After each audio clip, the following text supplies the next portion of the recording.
Okay, I'm just going to begin. No clap, no clap, no clap, no need. Thank you, it's fine. Let's just start. We can save the claps to the end.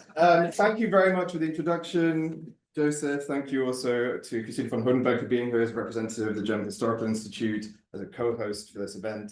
It means a great deal for me to have an invitation to speak about this topic at the Bureaucratic Institute for the study of the history of German-speaking Jewry, and to speak about it in this research in a city where I really got into the topic for the first time through kind of getting to know other individuals who are affected by some of the problems I'm going to be talking about today, and going through the experience of applying for naturalization and the difficulties related to that with them. So the beginning of my talk, I would like to take everyone back to a point in time which they probably remember, maybe wish that they didn't, to June 2016, and to a particular political event from that month, in which, if the slide were here, you would see a particular referendum result, 51.9% in favor of Brexit. See, there we go. We don't even need the slides. So we are living in the wake of that event. We are living in the context of the developments foreseen and foretold in relation to it, economic downturn, the waning of Britain's importance on the globe. These are all things that were predicted and foreseen before the referendum actually took place. There was, however, another consequence of that referendum, which was not immediately foreseen. And that was a surge in the number of descendants of German Jewish refugees who had come to England in the course of the 1930s and thereafter, who were applying for naturalization as German citizens. And there would be a slide here showing you headlines from English, German, and international news agencies reporting on this development, and also a useful graph showing you that there was an increase in the number of naturalization applications through this provision from the UK of 45 in 2015, jumping up to 1,647 2 years later. Before this presentation, I used my phone to look up what that percentage increase is, and it's 3,400%. Sounds very impressive. Probably doesn't mean that much when your beginning number is 45, but I wanted to use it anyway just for emphasis. What was the response of the German state to this unexpected and magnanimous, surge in interest for German citizenship, the legal confirmation of a connection with the contemporary German state? Another thing which I'm going to have to read off you from this printout of a slide, but you're not missing out on much. It's just a typed up quote from another document. The response of that arm of the German state, which is most closely connected with the individuals who are going through this process, the German Embassy from London, which wrote in October 2017 to the central office of the Auswärtiges Amt, quote, "Since the British Brexit referendum in June 2016, there has been a surge in the number of applications for renaturalization from former German citizens and their children. This is an expression of trust in our country that cannot be appreciated enough. Every application for naturalization by British Jews is the result of a personal engagement with a painful past. The trust in Germany that is expressed in such an application is the greatest compliment that those affected can offer us after decades of German efforts towards reconciliation." Thank you.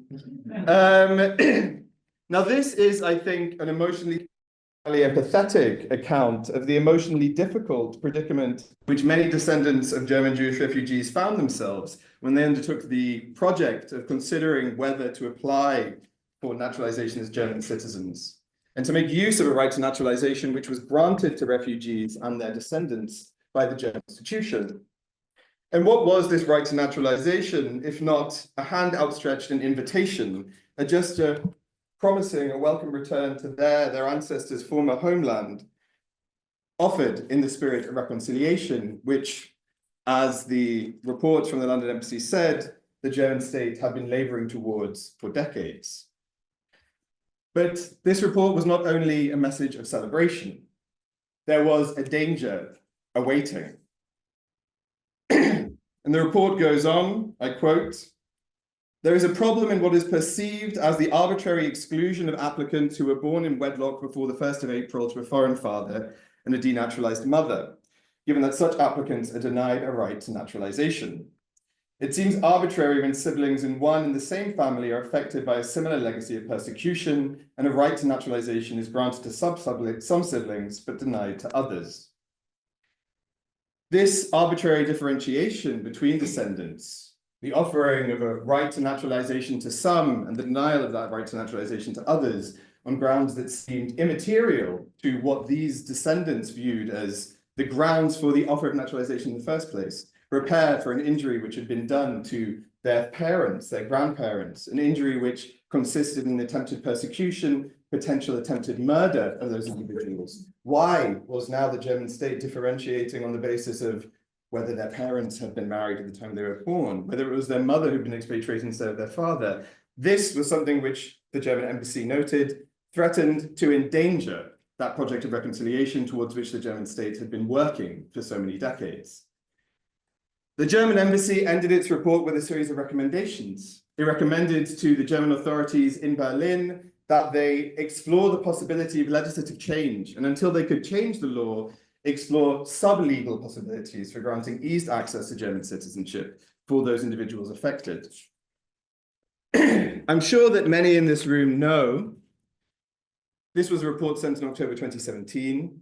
The authorities in Berlin did not heed those recommendations in the time immediately thereafter, such that in 2019, there was a flurry of negative reporting. Again, a beautiful slide awaits you when this finally is sorted out, showing a selection of headlines from the British, German, and international press relating to the fight of various groups of descendants to gain German citizenship through naturalization. It took a while for those problems to be solved, but solved they were, as the result of several other developments, one being a judgment in May 2020, goodbye. Someone had to leave early, he's not offended. A judgment in May 2020 from the Federal Constitutional Court, which ruled that the discriminatory treatment of certain descendants on the basis of the gender of their ancestor, whether the ancestors were married or unmarried at the time of the child's birth, and the point in time at which they were born, to be unconstitutional. But that did not eliminate all of the exclusionary grounds. It was still necessary a year later for the German legislator to pass a law which would extend naturalization rights to groups who had suffered Nazi persecution, who had never been granted rights to naturalization in the history of the Federal Republic, and also extending that right to naturalization to their descendants. This was done in a law called the Fourth Law for the Alteration of the Nationality Act, which was passed in August 2021. Now, one might ask the question, if the Federal Republic of Germany had indeed been working towards reconciliation with the descendants of victims of Nazi persecution and with the victims of Nazi persecution themselves for decades, why was it necessary that this change be made in 2021, 72 years after the Federal Republic of Germany had been founded? That is a question which my presentation is going to provide an answer to by showing how exclusionary regulations that were replaced in 2021 were created in the 1950s by West German officials, and demonstrating the immediate and the long-term effects of those exclusionary regulations that were created in those earlier decades. All right, so telling you what this paper is going to do, I was also going to tell you why this is significant for the historiography. Maybe that's not that important when we're this far ahead, but I'll just say it very, very quickly. There is a general assumption in the scholarship on post-war West Germany that the state has always fostered, welcomed, and supported Jewish return migration to the country, Jewish presence in the country, and Jewish belonging to the country. This scholarship has not assumed that this has always been motivated by kind of idealistic reasons or something selfless desire to actually repair harm that was done. Instead, there has been a kind of recognition of the fact that in early West Germany, Jewish presence was valued for what it could do for West Germany's reintegration into the community of nations, for demonstrating that Germany had learned lessons from its past and that it understood that having a flourishing Jewish community in the country was a precondition for re-entering this community of democratic nations. The material that we're going to look at today tells a rather different story. It shows how West German state officials tried to limit Jewish return migration to the country, tried to limit the conditions under which Jews, including Jewish former German citizens, could regain German citizenship. So it's kind of adding, I think, a rather interesting critical qualification to that existing scholarly assumption. Another thing which this material does, it provides some new material for existing scholarly inquiry into the politics and practice of Wiedergutmachung, of reparative justice in the wake of the Holocaust. And it also, maybe this is not the most interesting for the people here in person, maybe some people on the internet are a little bit more interested in this aspect. It's an interesting addendum to a field of research which has emerged in the last 15 years called Behördenforschung, research into ministries, authorities. This is a form of research which has been pushed on a lot by kind of large-scale, multi-person research projects that look at continuities between the Nazi era and the post-war era, both in terms of personnel and policies in many of the central ministries of the Federal Republic. So just to give you an idea of those things that are going on there, now we can actually jump into the meat of the presentation. Naturalization rights of German Jews and their descendants in the Federal Republic of Germany. Who are we talking about when we are talking about German Jews? So most obviously, we are talking about the individuals who possessed German citizenship, who were of Jewish faith or of Jewish ancestry, of which there were 400,000 living in Germany according to the June 1933 census.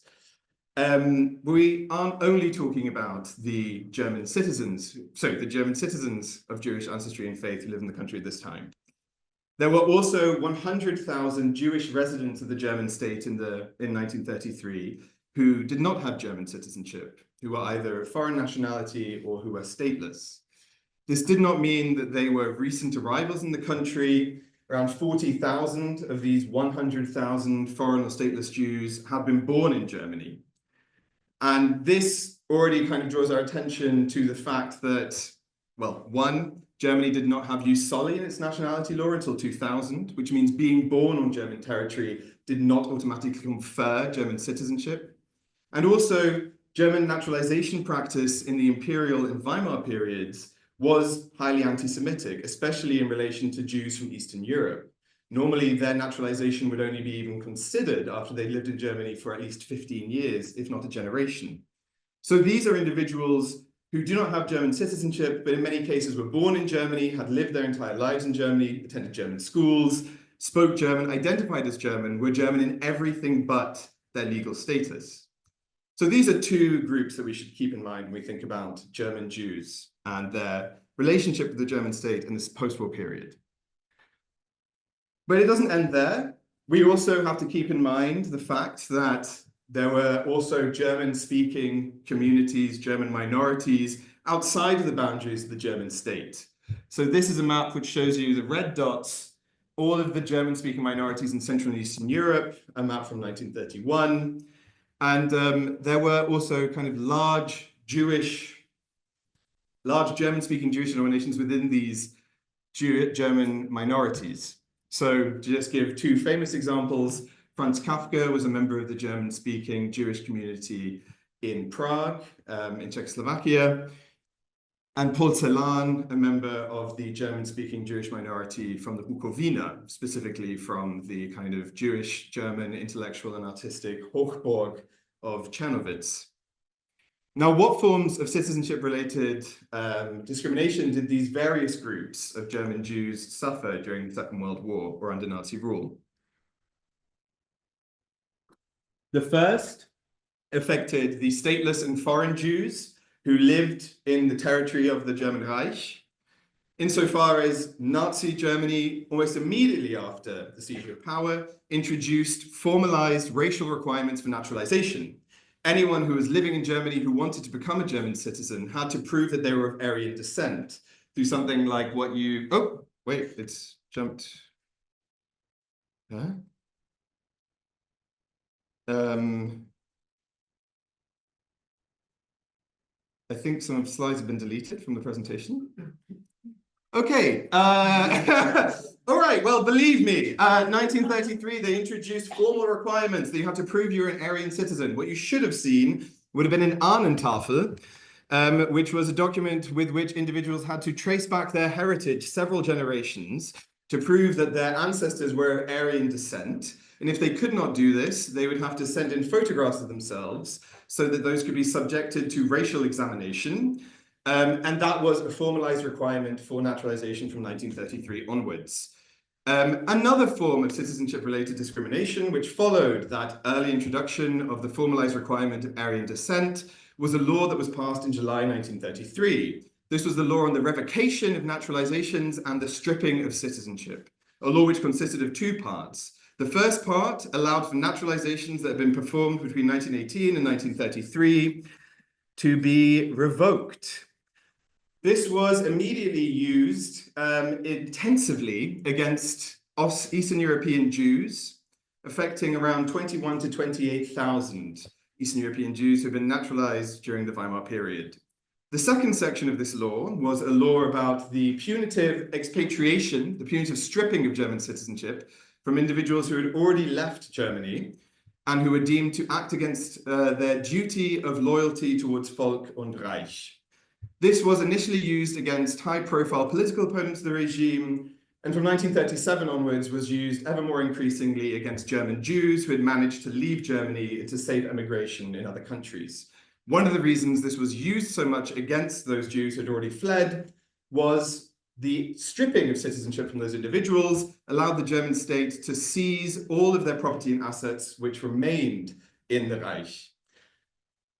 Now, this was still a procedure which took up a lot of administrative labor. And after the beginning of the Second World War, administrative expertise was needed elsewhere. But there still was a need to strip citizenship from German Jews and to seize their property. So in November 1941, a decree was issued which saved the German state that administrative work. The 11th Verordnung zum Reichsbürgergesetz, the 11th decree on the Reich Citizenship Law, which decreed that any full Jews who were outside of German territory could not be German citizens, which meant any individuals who had German citizenship who were classified as full Jews according to Nuremberg racial laws automatically lost their citizenship the moment they stepped outside of the territory of the German state. This affected all of those who had already made it into exile in the West or elsewhere in the world, and it also affected all of those who were deported to concentration camps or ghettos in the East. This also saw that their property and assets would fall automatically into the ownership of the German state upon leaving that territory. So it's also bound up very, very intimately with the expropriation of German Jewry as part of the Holocaust. Now we get to this slide, after the few slides which are missing, which tells you about the discrimination which was visited upon the Jewish members of the German minorities of Central and Eastern Europe. During the Second World War, Germany performed mass naturalizations upon the ethnic German populations of the territories that it annexed and occupied, using their Deutsche Volkszugehörigkeit, their German ethnicity, as the grounds upon which they made these individuals into German citizens. In certain territories which were not annexed or occupied, the population was not mass naturalized, but was instead resettled, naturalized on an individual basis following a eugenic and racial exam. Jews, you might guess, were excluded from both mass naturalizations and the possibility of resettlement through the legal definition of German ethnicity, which was provided in 1939, which deemed that individuals of foreign blood, especially Jews, can never be German, ethnic Germans, can never be Deutsche Volkszugehörige, even if they have referred to themselves as such until now. So to summarize, which different groups suffered detriment in the area of citizenship law under Nazi rule? Those Jewish German citizens who had their citizenship formally removed by the Nazi state. And there's also a slide missing, which I completely forgot. So you're going to have to, sorry, I can't jump over this. It's a slightly important one. The Jewish German citizens who had their citizenship removed, the 11th Verordnung der Reichsbürgergesetz, through the two sections of that other law which I mentioned, you might have noticed it would be kind of random, the point in time at which the German state removes that citizenship. In November 1941, it hits everyone. Before that, it could happen shortly after you leave Germany. It could happen years after you leave Germany. It could never happen at all. There are things that happen in life in that intervening period which could still lead to the loss of your German citizenship. According to the normal loss provisions of the Nationality Act, this could happen if you acquire a foreign citizenship abroad upon application. If you're a woman, there's more chances that this might happen. If you marry a foreign man, bad luck, your German citizenship is automatically lost. The third variation, a little bit harder to stumble into randomly, applying for release from German citizenship. So that is something we also have to keep in mind. German Jewish citizens who fled the country could have their citizenship removed by the Nazi state, or they can end up losing it before the Nazi state gets round to stripping it from them. So back to this slide. We have to think about the Jewish German citizens who lost their citizenship in various ways. The stateless and foreign Jews who had lived in Germany for a long time, but who were blocked from naturalization after 1933. And the Jewish members of the German-speaking minorities who had been excluded from mass naturalizations on the grounds of their race. So these are the three different groups that we can think of as having suffered citizenship-related detriments during Nazi rule. Did any of them want redress? As a rule, no, and for understandable reasons. Many Jews did not want very much to do with Germany after 1945.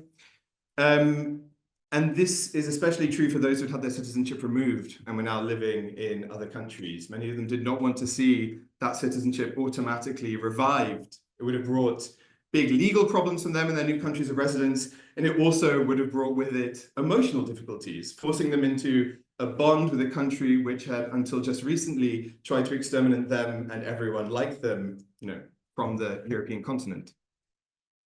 This was something which had to be kept in mind by the Parliamentary Council, the body which was responsible for drafting what would become the Constitution of the West German state, which came into force in May 1949. The Parliamentary Council began their work in 1948. And while they did not spend a great deal of time talking about the issue of forced denaturalizations of former German citizens, it is something which concerned them for a while. And there were three main considerations that they were thinking about when they were talking about this issue. One was the aforementioned question of not forcing the citizenship upon people who did not want to have it anymore. They could not create an automatic regulation which would impose that citizenship on those who want nothing more to do with Germany. Two, and this is a rather interesting and surprising fact, the members of the Parliamentary Council are very, very explicit in the discussions of this, that they do not want to force any individuals who've had their citizenship removed to give up any new nationalities or citizenships which they had acquired in the intervening period. So there is a very, very explicit affirmation that Germany should allow these individuals to have dual nationality. And third, okay, security. Oh, sorry, there's something popping up on here.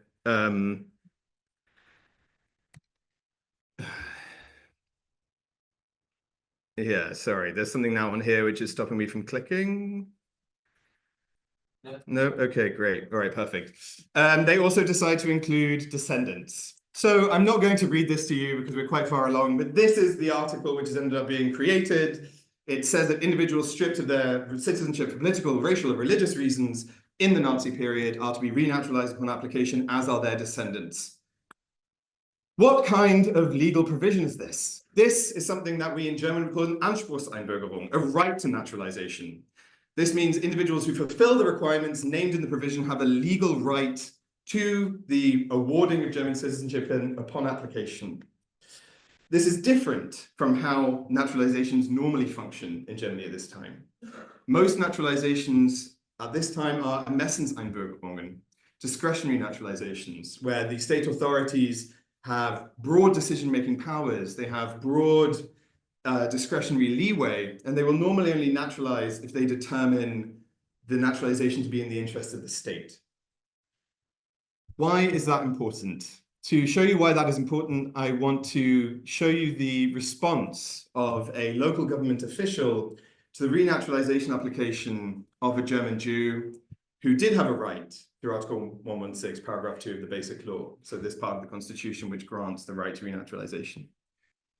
And this is a response to an application from a man who was born in Germany in 1889, remained living in Germany until 1939, when he was able to emigrate to Shanghai.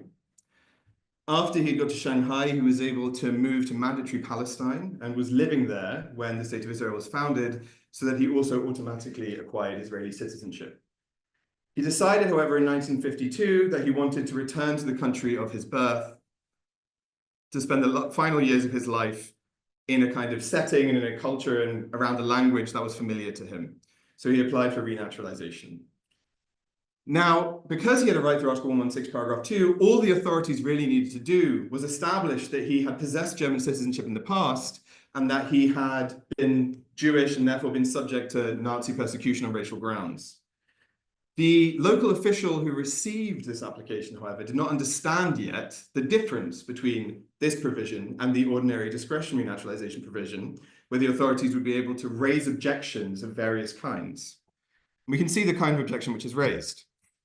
I could not determine if R, so the name of the applicant, has any assets here. R is now 71 years old. He has no relatives in Hanau who could take care of him and would potentially need to be placed in an old person's home.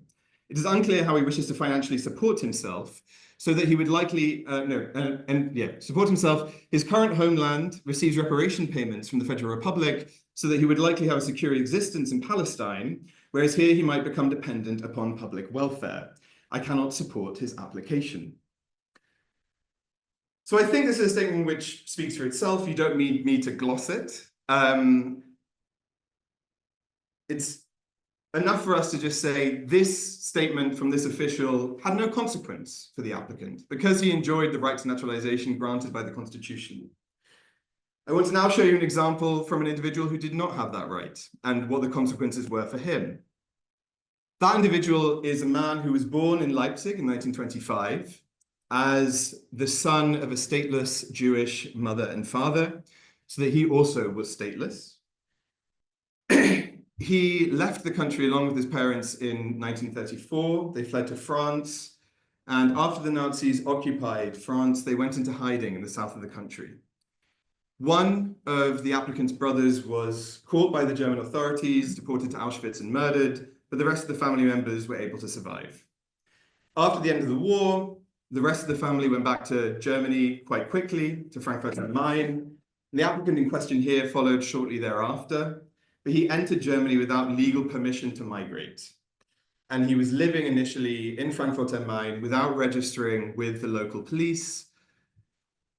A few years later, he places an application for renaturalization through Article 116, paragraph 2.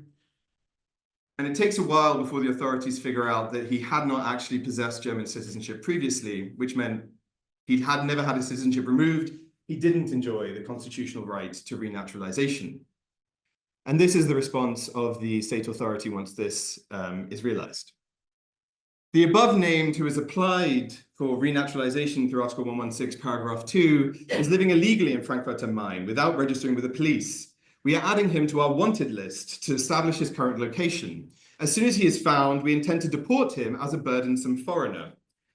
We do not support his naturalization, and there is no room for renaturalization as he has never possessed German citizenship.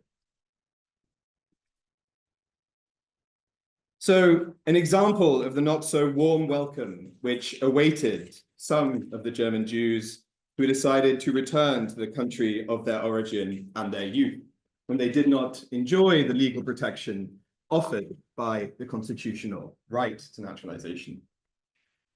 What were some of the other problems which some of the groups that I'd mentioned before were facing in the early 1950s?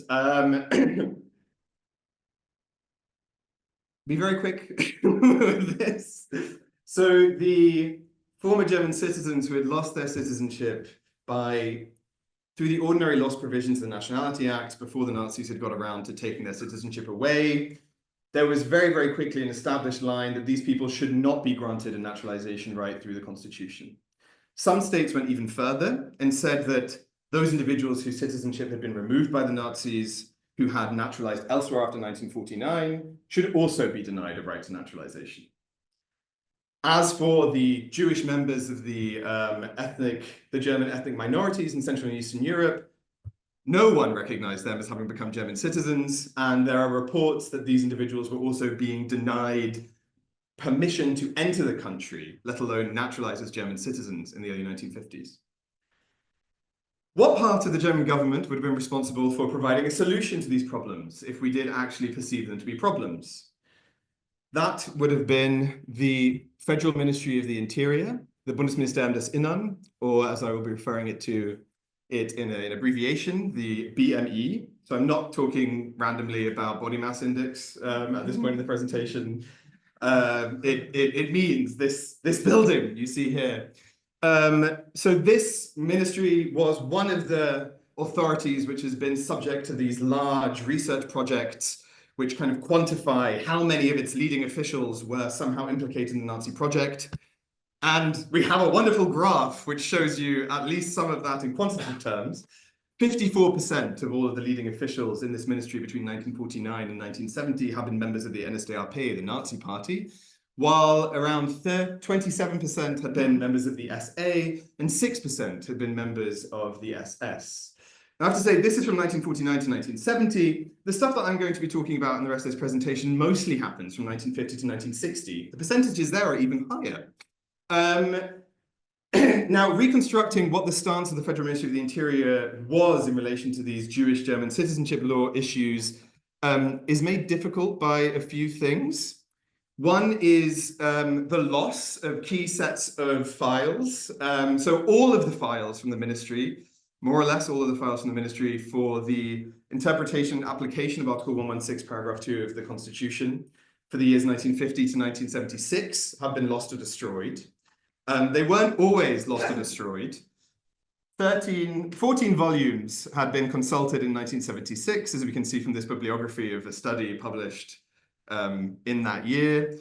Those 14 volumes of material are gone. So this makes it a little bit harder for us to reconstruct what the ministry was thinking about this issue. This problem is also compounded by the ministry's loss of all of its files relating to discretionary naturalization for 1950 to 1960.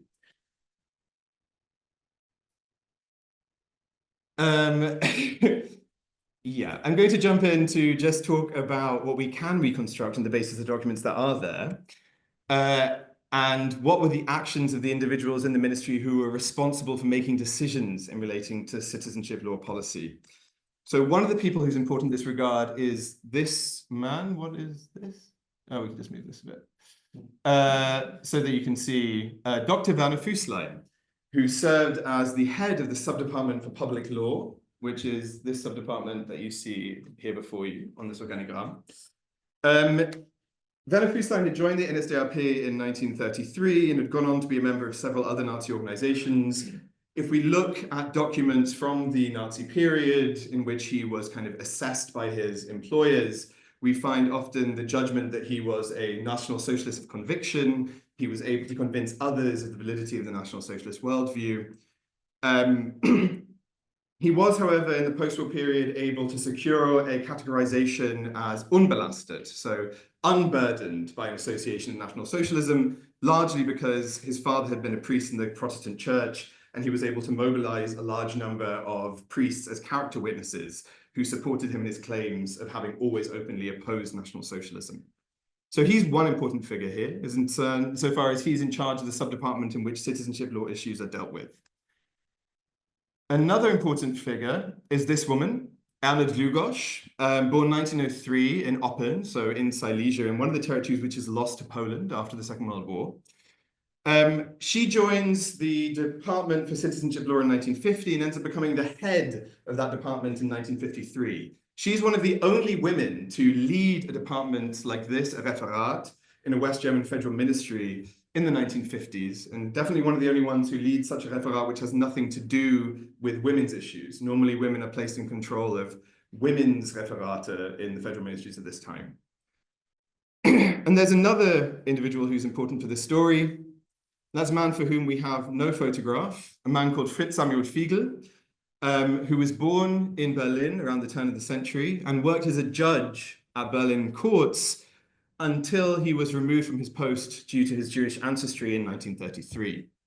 In the same year, Fiegel fled to London and retrained as a barrister, And as you can see from this screen grab from Google Maps, and the little red arrows are his places of residence, he lived in areas which were not thin on, well, where German Jewish refugees were not thin on the ground. He is a product of Northwest London. He is a product of the German Jewish experience in Britain in the 1930s and in the 1940s. Until he returns to Germany as a member of the occupying forces in 1948.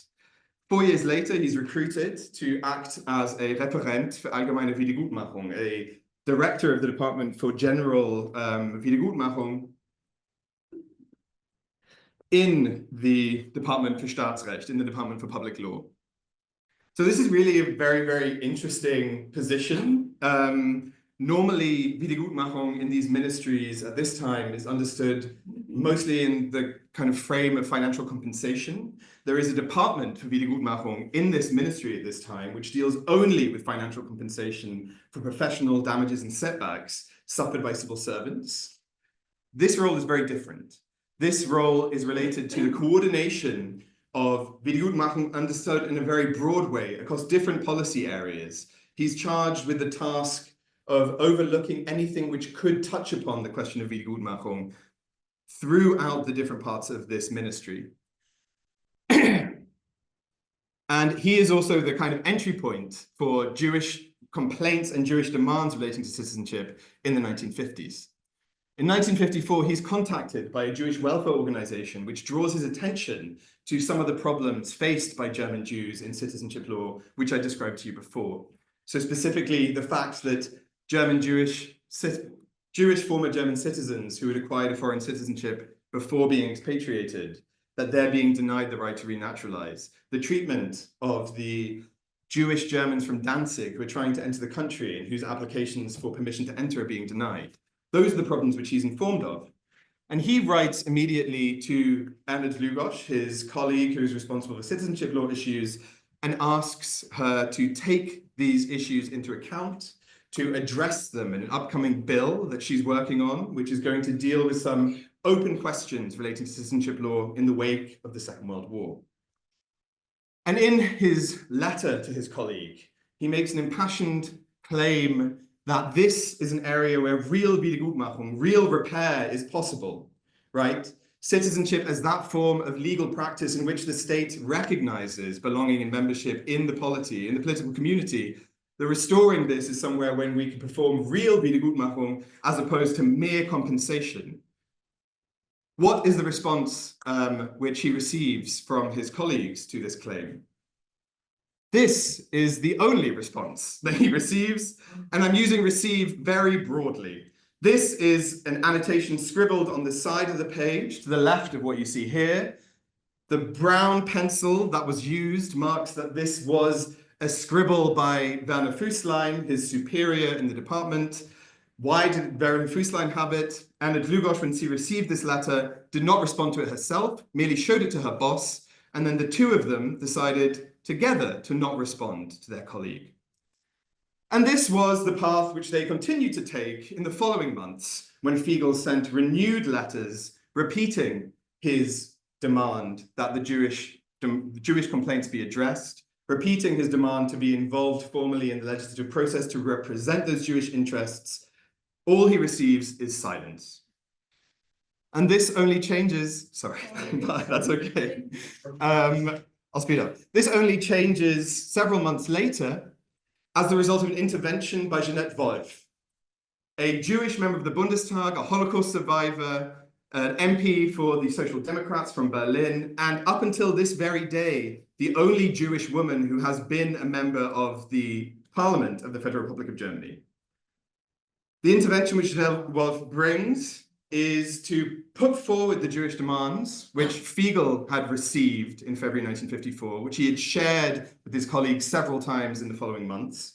Jeanette Wolf puts forward those same demands in a committee of the Bundestag in which the bill that is being discussed, right, the bill that Fiegel wants these demands to be built into, she brings forward these demands in a session of one of the parliamentary committees where that bill is being discussed and kind of drafted. And that's the Expellee Committee.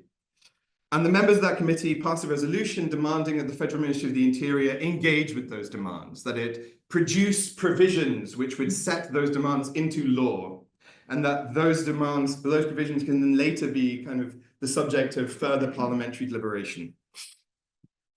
How does the Federal Ministry of the Interior respond to this? So this is a letter which is sent by Werner Füßlein to other federal ministries after this intervention by the Jewish Holocaust survivor Jeanette Wolf in the Bundestag. He is inviting these representatives of other federal ministries together to discuss these demands and how they should respond to them. And it's very interesting to look at how the representatives of the other ministries kind of respond instinctively to the demands being put forward. So just to think about the Jewish former German citizens who had lost their citizenship through the ordinary provisions of the Nationality Act and were now being denied a right to renaturalization. This is the response of a man called Günther Bode, who is a representative of the ex-Berlin ministry. He says, for the existing restrictive interpretation of Article 116, paragraph 2, one can only rely on the word removal that is in the provision. But the authors of the basic law probably did not consider the consequences of this wording at the time. Yet the underlying idea for the Wiedergutmachung concerned not only the fact of denaturalization, but rather the persecution by the home state and the denial of state protection. The emigrants were factually already stateless before the citizenship was removed. Right? So this is, I think, also a kind of statement which shows us a few things. More of an attunement to the historical reality of the individuals who were affected by Nazi persecution, and also an understanding of Wiedergutmachung, its purpose, its definition, which goes beyond a simple focus upon one individual legal detriment, right? It's understanding the conditions under which these individuals acted. What was the broader context within which they acquired a foreign nationality? What does that mean for how the state should now look upon them and what legal rights are granted to them by the constitution of that new state? How do the representatives of the Federal Ministry of the Interior who are present at this meeting respond to this claim? So Werner Füßlein concedes the validity of Bode's fundamental claim, right? This is probably not an exclusion which was intended by the authors of the basic law, but he still says that he does not want to grant an absolute right to naturalization to these Jewish former German citizens. What reasons does he give for denying this extension of a naturalization right, which he himself concedes was likely intended by the authors of the Constitution? The answer he gives is, the only ones who will be interested in returning to Germany are those who have no financial basis for their existence abroad. The only ones who will be interested in returning to Germany are those who have faced and are facing difficulties abroad that they cannot master. His subordinate, his colleague, Anna Dlugosch, in charge of citizenship law affairs in the Federal Republic of Germany from 1953 until 1961, supports this claim and underlines persecution under National Socialism can be taken into account when dealing with ordinary discretionary naturalization, where our discretionary decision-making powers allow us to exclude undesirable applicants, meaning in this instance, impoverished Jews. What do they go on to discuss in the rest of this meeting? The rest of this meeting is dedicated to Füßlein and Dlugosch presenting to those present the special procedure that they have devised to aid the accelerated and cost-free naturalization of foreign Waffen-SS veterans living under false identities in the Federal Republic who desire speedy naturalization so they can be protected against extradition and prosecution by their former homelands. Dlugosch, in the preceding months, had met multiple times with the individuals representing the interests of Waffen-SS veterans and had written internal reports describing their situation as so urgent that she thought it was necessary to help them via the path of individual naturalization. Something which you kind of think, who would have written the script for this? I mean, it's a little bit too much, but it kind of continues along these lines. So the minutes that I was just kind of quoting from, this is what they look like in the files that we have. You see that they still bear corrections made by hand. Those are corrections made by hand by Dlugosch. In ordinary ministerial administrative work, this would be the first draft that would later be replaced by a typed version in which these handwritten corrections would have been implemented into the typed account. Why is this not included in the file? The reason for that is the Interior Ministry tried to erase this meeting from the historical record. This draft set of minutes that you see is not located in any of the many files documenting the drafting of the bill, the Gesetz zur Regelung von Fragen der Staatsangehörigkeit, but is rather located in another file dealing with another topic that was also touched upon in the same meeting. After this set of minutes in that file, we find a series of letters from another ministry, the Federal Ministry of Finance, which requests that the Federal Ministry of the Interior send over the minutes of the meeting from the 11th of May. And they send this request not once, not twice, not 3 times, but 4 times over a period of, well, September to March. I'm not very good with maths, but maybe someone here can put that together. Eventually, the Federal Ministry of the Interior responds in August 1955 to say a decision was made to produce no written account of this meeting. By the way, it also goes on to say, I told you about this on the telephone a while ago. So this is not just a minor detail, this is a very important one because it shows that the Federal Ministry of the Interior's officials are deviating from the prescribed norm that all communication in these affairs has to take place in the written word. And that written word has to be taken to the files. And it's telling that they are trying to move away from written communication and opt instead for oral communication when dealing with a topic as explosive as this. Now, what could be the reason that they decided to try and erase this meeting from the historical record? I think you can probably guess. I mean, having a written record of state officials saying the Constitution wants to go further in granting naturalization rights to victims of Nazi persecution, but we don't want to because we want to reserve the opportunity to deny the renaturalization of impoverished Jews, while going on to then lay out your special plan for helping to naturalize foreign fugitive Waffen-SS veteran criminals, doesn't go down that well. Especially if you have someone in your sub-department who is fighting to be involved in the legislative process relating to that bill, which Fiegel was continuing to do. And the conflict between Fiegel and Dlugosch is intensifying in the weeks immediately after this meeting of the 11th of May. And it reaches an apex when the two of them have to have a meeting with the highest ranking civil servant in the Federal Ministry of the Interior, a man called Hans-Ritter von Lex, where they're meant to kind of solve the differences about how the Jewish demands should be dealt with. Both of them come out of that meeting and write accounts of the outcome, which fundamentally diverge. Fiegel claims that the State Secretary Hans-Ritter von Lex had viewed all of the Jewish demands as legitimate. Dlugosch instead writes that he had said that all of them were to be rejected. Some of the reasons that she writes in her account are interesting.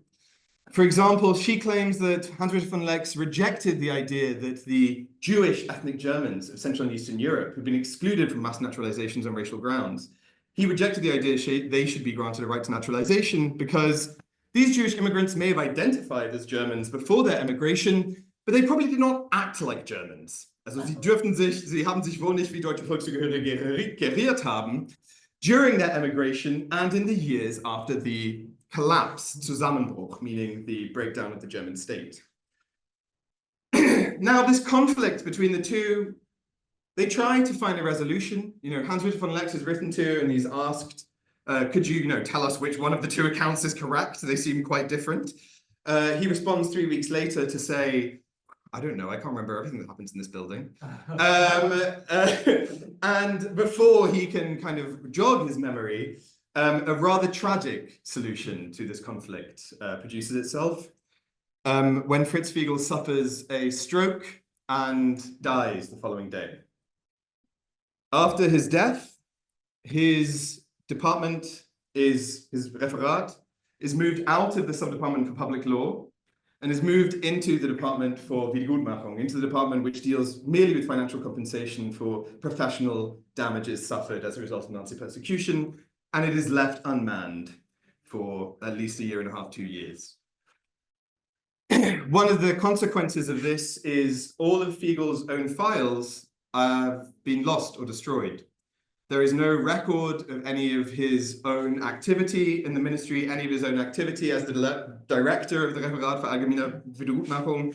The only traces that remain of him are these letters to his colleague, the evidence of the ways in which he was sidelined, undermined, silenced, and excluded in his attempts to see Jewish demands actually respected and dealt with in the ministerial bureaucracy of the 1950s.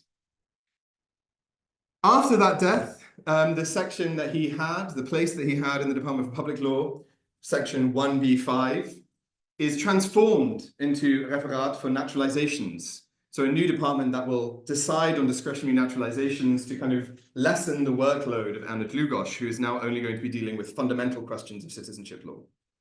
What is one of the first decisions which we can find that came out of this referat? As I said, all of the discretionary naturalization files for the BME for 1950 to 1960 have been destroyed. The traces we find of their decision-making practices have to be found in other archives. And this is one decision which I found by chance in the archive of Nordrhein-Westfalen, and it relates to a naturalization application from a Polish Jewish couple. They had lived in Germany from 1919 to 1935. When they fled to Belgium, they survived the Second World War by going into hiding, taking on false identities as Aryans, but returned to Germany in 1951, living in Aachen and applying there for naturalization shortly thereafter. Their application had very, very strong support from the Interior Ministry of North Rhine-Westphalia, but it ran into some problems when it got to the Federal Ministry of the Interior. So this is the response of the Federal Ministry of the Interior in August 1954, so shortly after Fiegel's death and the establishment of the new Referat. The fact that L, the applicant, never tried to acquire German citizenship before the 30th of January 1933 is evidence that he never developed any profound bonds with his guest country. His current residence in Aachen does not seem in any way to be motivated by his relations with the German state, but rather only by commercial considerations. In all, there is no indication that a naturalization should take place in the future either. So this is kind of evidence, I think, of a broadly held mentality in this entire subdepartment at this key moment in history where this legislative work is being done. But there's more. In the next page of this file, we find a handwritten note from the official in the Interior Ministry of Northern Westphalia, noting that the official who had written this application, this rejection, had phoned them up to let them know a series of further reasons for the rejection, which should, well, I'll read outside. In relation to this case, Ministerial Shah contacted me by telephone and told us that he could not approve the naturalization. He voiced some reasons that were not included in the BME's letter and that should not be communicated externally. So once again, a very, very interesting and telling deviation from the primacy of written communication, opting for oral communication, and a very, very interesting example of the, when German you could call it Verschriftlichung des Mündlichen, right? Like the bringing down to writing of what is said orally. Okay, so just to quickly take stock, what kind of understanding of Jews' relationship with Germany speaks through the statements of the state officials working in this department of the Federal Ministry of the Interior? First, the idea that Jews might possess some kind of authentic, deeply felt, sentimental bond with the country of their birth, of their childhood, of their adult life. This is an idea which is categorically kind of nipped in the bud before it even emerges. It's never even entertained by these officials. They also cast fundamental doubt upon the veracity or authenticity of these individuals' Germanness, right? So Dlugosch's statement that the Jewish ethnic Germans of places like Danzig, of places like Prague, of places like Chernowitz, didn't act like Germans when they had managed to escape what otherwise would have likely been a certain death. And finally, any interest which these individuals show in having a kind of connection with contemporary Germany is instinctively and automatically passed and interpreted as being motivated by financial self-interest or other kinds of commercial considerations. So this is a very unreconstructed anti-Semitism, which is determining their entire understanding of German Jews' relationship with a country that might have been their former homeland, their former state, their former place of residence, or the kind of center point of their cultural nation. So just to say that, what happens in the legislative process following Fiegel's death? I'm going to speed up a little bit with this one. So after Fiegel's gone, there's no one representing Jewish interests in the BME as part of the legislative process, so that Dlugosch is able, in the next step, to convince the parliamentary committees that the Jewish former German citizens who'd lost their nationality through the ordinary provisions of the Nationality Act, they don't need a right to naturalization. Discretionary provisions will suffice. So we don't have to include something for them there. The parliamentary committee goes along with it and decides they don't need to include a right to naturalization in the bill. She also manages to convince, sorry, I'm going to move this up to the top where it hopefully won't be so annoying. She also manages to convince the members of the committee that the right to naturalization for Jewish ethnic Germans who've been excluded from the mass naturalizations on racial grounds, we need to subject that to a few more restrictions. We need to say that this right will only be granted if these individuals have not acquired any foreign citizenships in the intervening time. So just to be clear, for someone from Czechoslovakia, this would mean they would have to be stateless for 17 years. And they also need to be living as a permanent resident in Germany at the time that this law comes into force. What does that mean in practice? I had another example. This man, Edek Czarniskowicz, I'm probably pronouncing that wrong, a man who'd been born in the kind of Silesian border region in 1925. He grew up speaking German, Yiddish, and Polish. He also lived through various ghettos and concentration camps during the Second World War, survived them, and found himself on German state territory in 1945. He remained in Germany for 4 years before migrating to Israel in 1949, until he decided to return to Germany in 1957. So he's an individual who would have been automatically made into a German citizen during the Second World War if he hadn't been Jewish. He decides to return. Sorry. Apologies for the language. He returns to Germany in 1957 to pursue his compensation claims, initially on a tourist visa, but once he gets to Germany, he applies for permanent residency, or at least a kind of long-term residency permit that would allow him to work. This application is denied by the local authority in Munich less than 4 months after he's arrived in the country, and they issue instead an Aufenthaltsverbot, a ban on residence. He ignores this Aufenthaltsverbot until he's arrested in Hanover in May 1958, and he is then taken back to Munich, where he is imprisoned as punishment for overstaying his residency permit, at first for 2 months, and then he is held in custody until he is deported to Israel a year later. While he's in prison, he applies for formal recognition as an ethnic German, and this is granted, but only after he's already arrived back in Israel, or after he's been already deported. Once he's there, he files a legal appeal, demanding kind of recognition as a German citizen through various provisions, and he's told Section 11, so the new provision which has been created for Jewish ethnic Germans, cannot be applied to you because you were not living permanently in Germany when this law came into force in February 1955. There is the possibility of discretionary naturalization for ethnic Germans from Eastern Europe who are living abroad, but that too is denied because he had demonstrated by overstaying his residency permit that he was an individual who did not respect German residency law and as such was not worthy of discretionary naturalization. So what happens in the rest of the legislative process? I told you that Dlugosch was convince them that Jewish former German citizens don't need a right to naturalization. In the next stage of the legislative process, during the reading of the bill in Parliament, the SPD brings in an amendment which will re-establish a right to naturalization for these individuals. This is part of a silent exchange between the Social Democrats and the Christian Democrats. So the Social Democrats bring forward their amendment, which establishes the right to naturalization for Jewish former German citizens.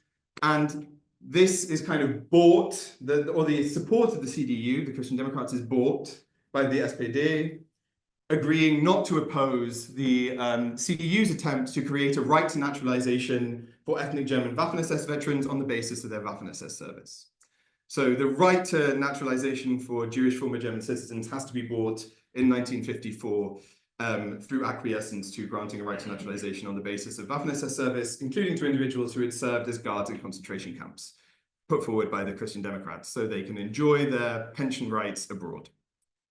In the next stage of the parliamentary process, one of the states puts forward an amendment asking that a time limit be imposed on the right to naturalization for the Jewish former German citizens, and only for them. No other naturalization rights in this bill should be subject to a time limit at all.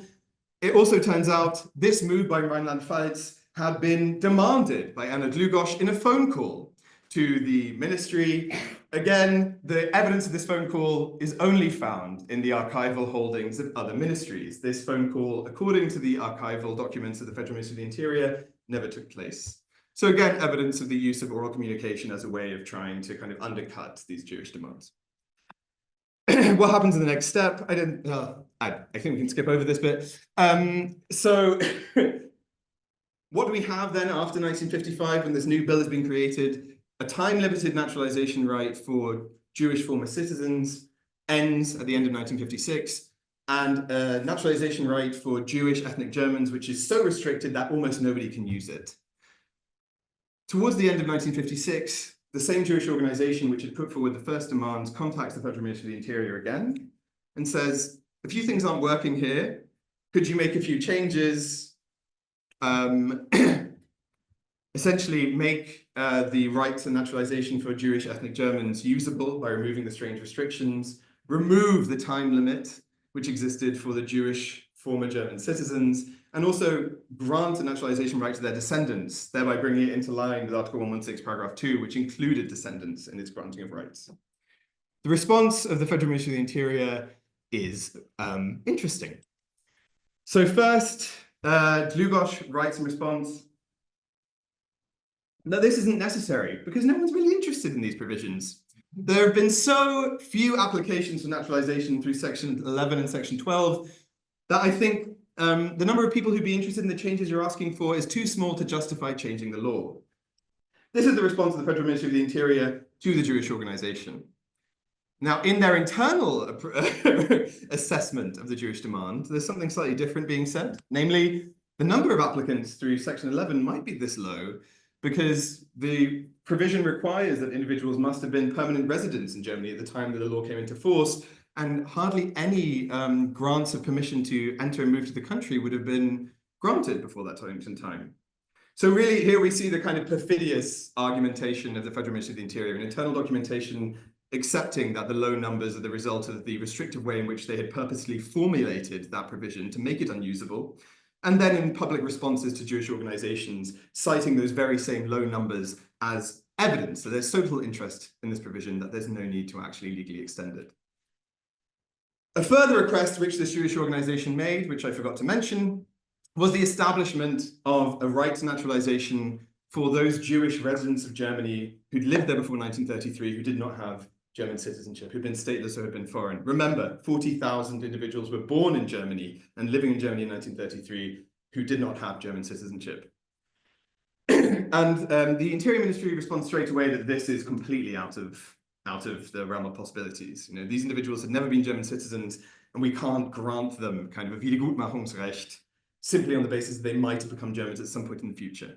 So the Jewish organization changes their demand, and they say, well, could we at least say that these people should be given a right to a residency permit? This is answered by the Interior Ministry in this way. These individuals did not have a right to permanent residency when they left the former Reich territory. Granting them a legal right to permanent residency would give them rights that they did not possess before they left Germany.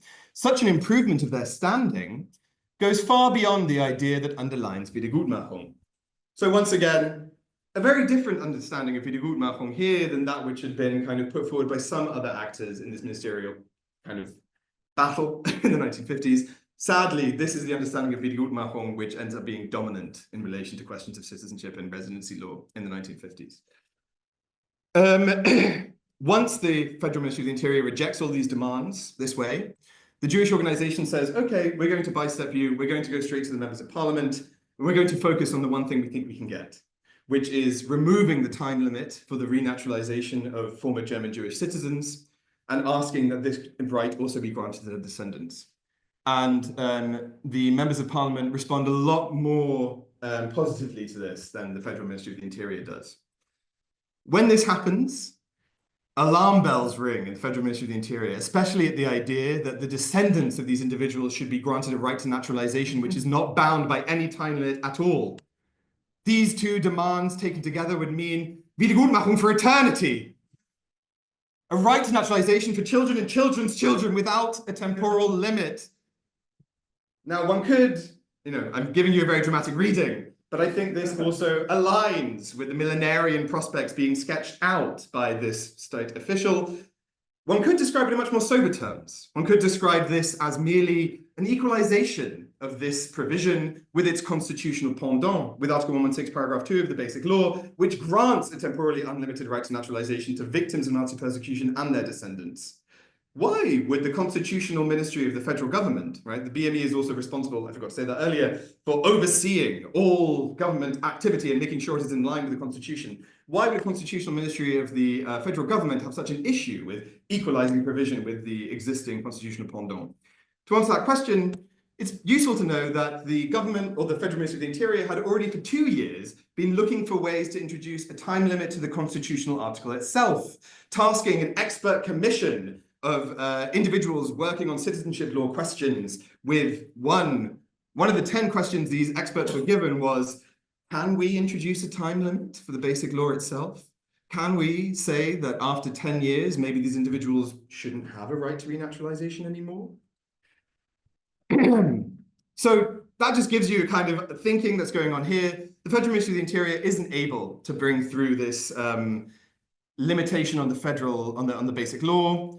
They are, however, able, through the kind of use of intermediaries in the parliament, to at least introduce a time limit for the descendants of this group, right? So for the descendants who's lost their, individuals who lost their citizenship through the ordinary loss provisions prior to expatriation.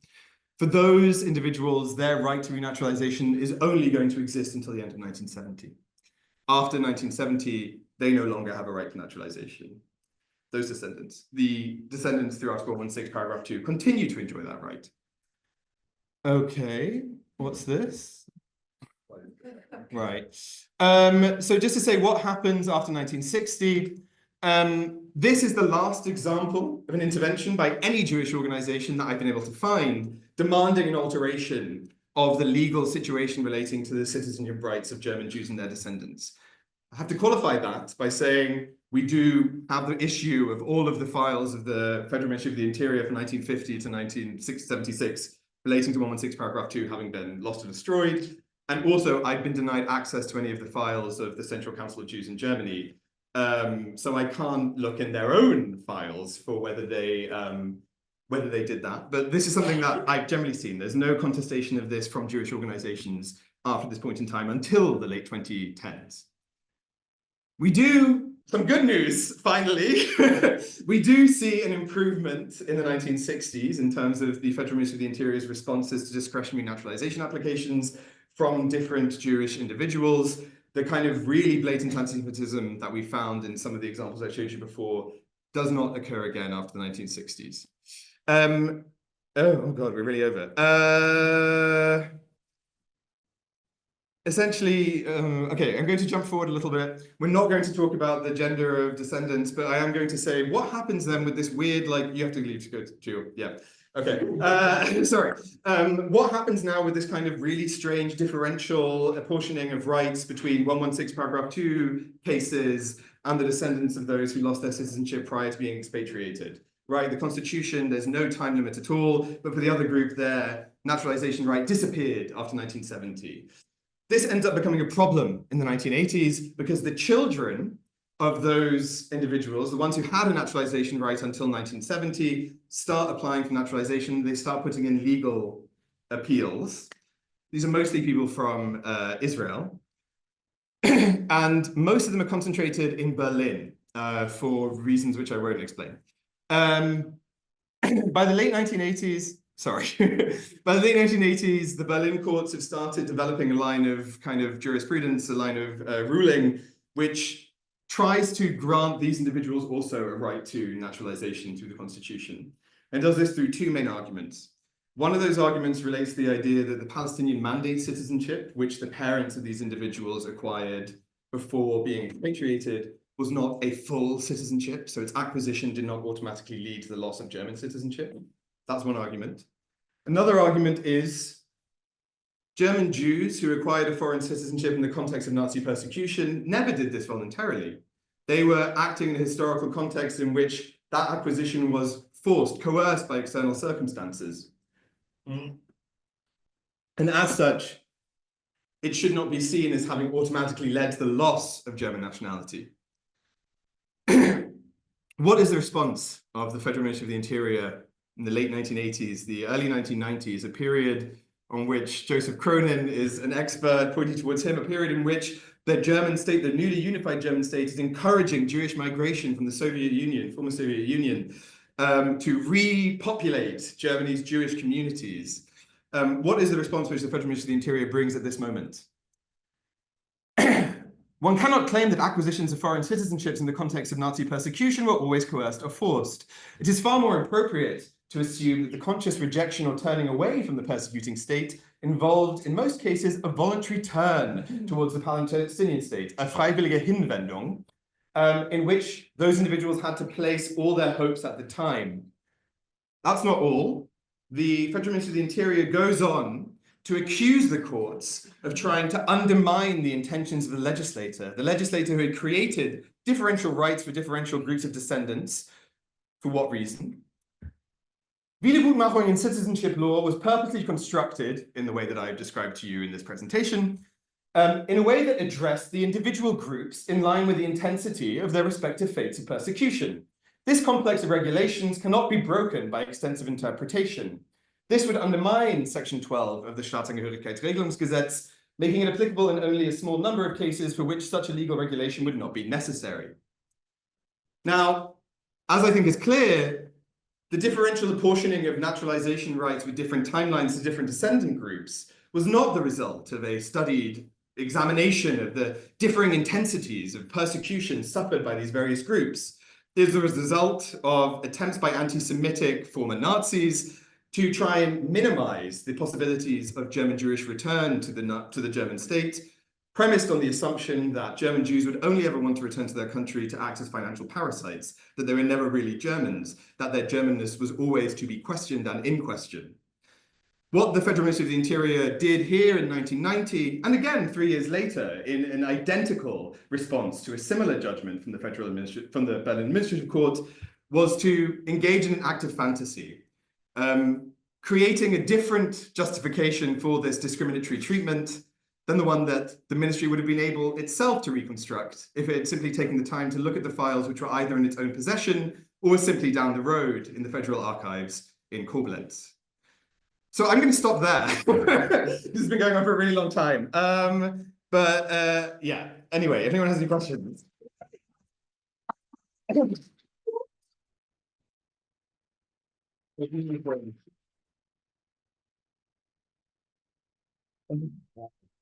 Thank you so much, Nick. Thank you, everyone. Thanks for staying. For bearing with us with those technical difficulties, but it was a fascinating, rich talk. We have less time for questions than we might have done, but I'm happy to take a few. Likewise on Zoom, if you have any, I think probably at this point you could pop them in the chat. That would be much appreciated. Yes, well, do you want to field them or shall I? No, you. Okay, I mean, your hand went up first. Thank you for that. It was fascinating. Obviously, you can't cover everything. And I was wondering what the relationship was. I mean, was it an interdepartmental one within the state? Because the very public face of the German state post-war to its support for the state of Israel and its establishment, and financial and military and all right across the board, for moral and possibly political and strategic reasons. What was the relationship between that commitment and the anti-Semitism that you're teasing out of the files of the Interior Ministry? Before you answer, for the people on Zoom, could you just quickly repeat the question? Not you. Me. Yeah, shall I also stand up, actually, if the camera's still running? I think the question was, what is the relationship between the kind of anti-Semitism we're encountering in the Federal Interior Ministry and the Federal Republic's very Israel-friendly stance in other aspects of policy? Very interesting question. I'm not sure if I can answer it satisfactorily. I think most decisions relating to the support for Israel financially and also in foreign policy terms would have been made in other ministries, probably in the Federal Chancellery, in the Foreign Office, probably very interesting discussions of that in the Financial Ministry as well. I mean, I don't know if we can say that the support for Israel is evidence of a lack of anti-Semitism. I think there's already been quite a bit of historical research into the motivations for Konrad Adenauer in pursuing that close tie with Israel, a belief in the kind of grand power and influence of American Jewry and the necessity of having a strong relationship with Israel as a way of winning over the American Jews who control the American government. In his thinking, I'm not triple bracketing the things I'm saying here. Also, I think that there is a lot of resistance in the federal finance ministry, both to reparation payments to Israel and compensation payments in general in Germany. I don't know if I'm providing an answer to what you're saying. I guess one thing is the support for Israel doesn't really cancel out anti-Semitism at all. But to say specifically about how this relates to the Federal Ministry of the Interior,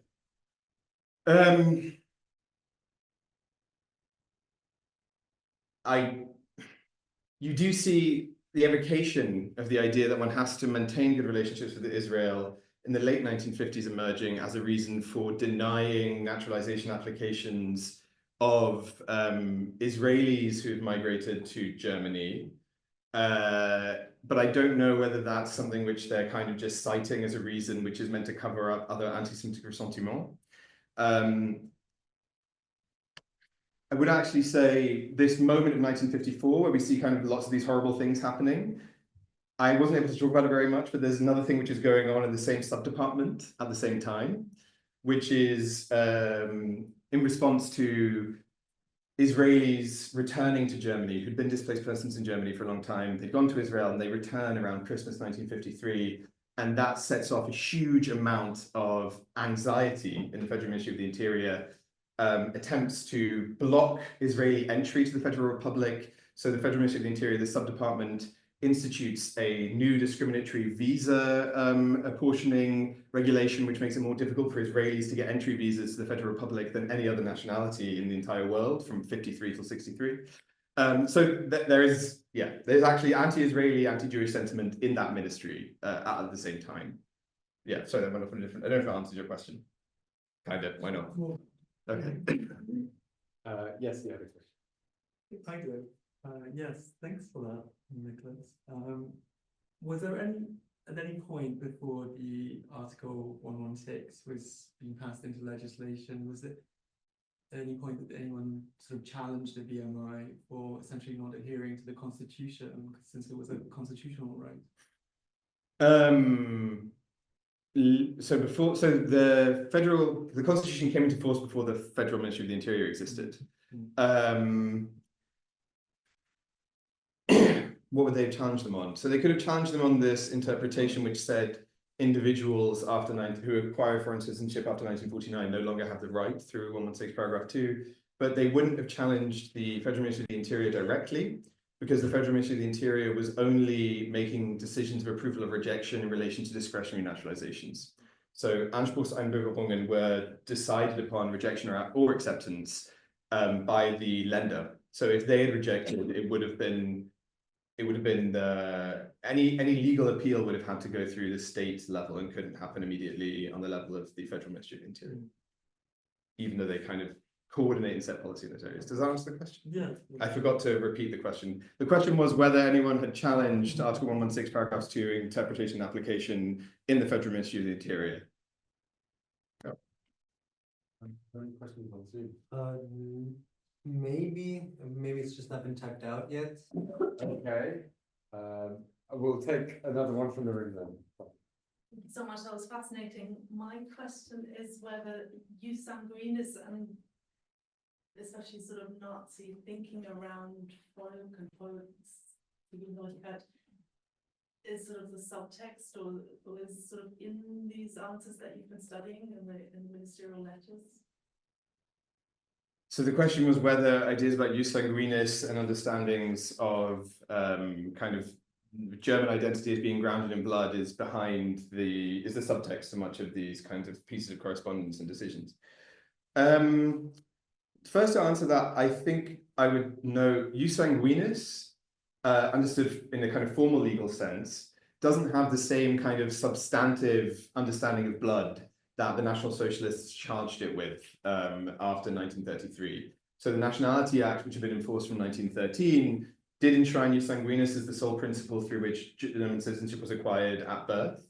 through descent from a German citizen. This did not extend to ethnic Germans, right? This wasn't a kind of understanding of German blood as something which is more than legal. I think that the Nazi understanding of Jews as never being really fully German, not necessarily in a blood sense, but in a kind of cultural sense where culture is understood as an expression of the innate qualities of the blood, that's definitely running through all of this. I mean, the fact that you have this instinctive denial of the possibility of Germanness for Jews is an unreconstructed, Nazi hangover. But I don't know if we can reduce it to questions of blood. I think there's been maybe an overemphasis on the significance of jus sanguinis beyond the legal sense for understanding legal regulations in the 50s and 60s. So thanks. I think we might have to make this the last question. Right, okay, just a quick one. Thank you very much. Fascinating. I don't know if this is in your area of expertise, but we've been talking about the Jews being deprived. There were other groups in Nazi Germany as well. Was the treatment different between these groups, or you mentioned here and there like specific references to Jewish sort of treatment? Yes. Yeah. So which groups are you thinking of specifically? Well, I think the law at the time applied for political.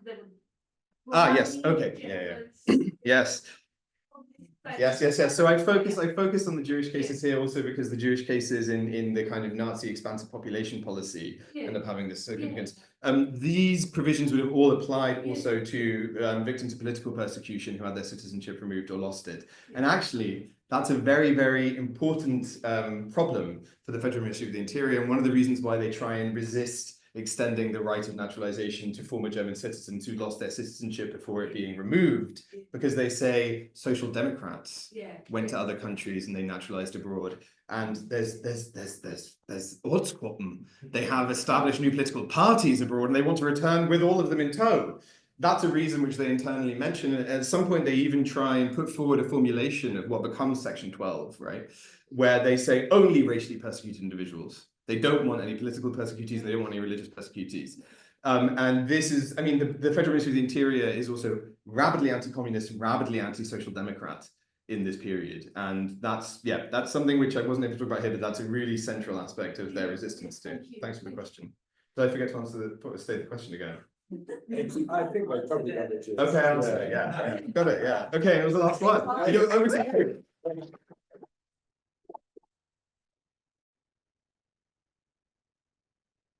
Right, so I think those of you here in the room probably deserve a drink. We have got refreshments to turn left at the end of the hall. Thank you once again. Apologies once again. Thank you to those who joined on Zoom. We'll see you all again next time, hopefully. But in the meantime, please, once again, give a very big round of applause to Dr. Nicholas.